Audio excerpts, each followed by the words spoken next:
This tutorial will show you how to create a contact sheet using Adobe Photoshop.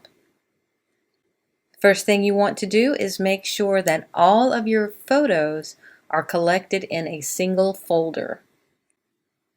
Next, you want to go to the Photoshop File menu, down to Automate, and select Contact Sheet 2.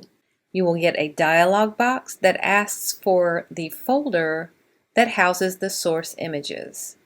So we are going to choose the folder. Mine just happens to be open. It's called Car Photos, and I have 12 photos here.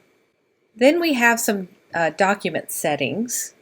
We're going to keep these defaults, but down in the thumbnails area, you want to adjust the numbers, the columns and the rows, to best fit the number of images that you have.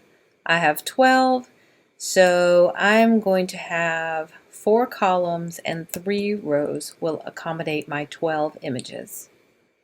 I'm just going to let it auto space them, and I'm going to use the file name as the caption, which is the default. Press OK and watch the magic happen.